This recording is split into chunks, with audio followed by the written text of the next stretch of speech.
திமுகவுக்கு இந்த சீட்டை வாங்கியே ஆகணும்னு சொல்லிட்டு அங்கே நிறைய பேர் வேலை பார்த்துட்டு இருக்காங்க. ஏன்னா நம்ம ஏற்கனவே காங்கிரஸ் கூட்டணி பற்றி பேசும்போது காரைக்குடி பற்றி பேசியிருந்தோம். திமுக அங்கே நேரடியாக போட்டிட்டு நீண்ட நாட்கள் ஆயிடுச்சு அப்படின்னு சொல்லிட்டு 96லேருந்து எனக்கு தெரிஞ்சு அங்கே திமுக போட்டியிடல. 96லேருந்தே எங்கள் கூட்டணி கட்சிகளுக்கு தான் அவங்க கொடுத்துக்கிட்டு இருக்காங்க. காரைக்குடி தொகுதி வந்து ஒரு வேளை காங்கிரஸ்க்கே ஒதுக்கப்பட்டதுன்னா சிட்டிங் எம்எல்ஏ மாங்குடியே வந்து மறுபடியும் வந்து வாய்ப்பு கேட்குற அவரே போட்டியிடுறதுக்கான வாய்ப்புகள் அதிகம். அதே மாதிரி வந்து முன்னாள் எம்எல்ஏ கேஆர் ராமசாமிக்குமே வந்து வாய்ப்பு இருக்குன்னு சொல்கிறாங்க. பட் ஆனால் ஒரே குடும்பத்தில் 2 பேத்துக்கு சீட் வேறு வேறு தொகுதியில் கொடுப்பாங்களான்னு தெரில. மாங்குடி தான் மறுபடியும் இங்கே வேட்பாளராக வாய்ப்பு இருக்குது. ஒருவேளை வந்து திமுகவுக்கு போச்சு அப்படின்னா ஜோன்ஸ் ரூசோ வந்து இங்கே வேட்பாளர் ஆகலாம். ஏன்னா அவங்களுக்கு வந்து திமுக இந்த மாதிரி ஏதாவது ஒரு வாய்ப்பு கொடுக்கும் அப்படின்றத வந்து பேசிகிட்டு இருக்காங்க. ஸோ ஜோன்ஸ் ரூசோ வந்து இங்கே வேட்பாளராக வாய்ப்பு இருக்குது.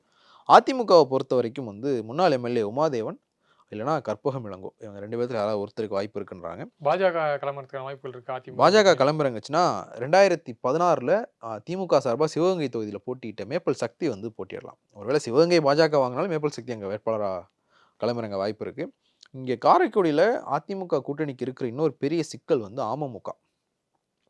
அவங்க வந்து அமமுகவில் தேர்போகி பாண்டி தான் காரைக்குடி வேட்பாளர் 2024 தினகரன் முன்னாடி அறிவிச்சிருந்தார். ஸோ அவங்களும் இந்த தொகுதியை கேட்கறதுக்கான வாய்ப்பு இருக்குது. ஸோ தேர்போகி பாண்டிக்கு வந்து ஏதாவது ஒரு வாய்ப்பு கொடுக்கணும் அப்படிங்கிற விஷயத்துக்கு வந்து தினகரன் வந்து ட்ரை பண்ணுவார். இதெல்லாம் தாண்டி ஒரு ஸ்டார் வேட்பாளர் இருக்கார் காரைக்குடியில்.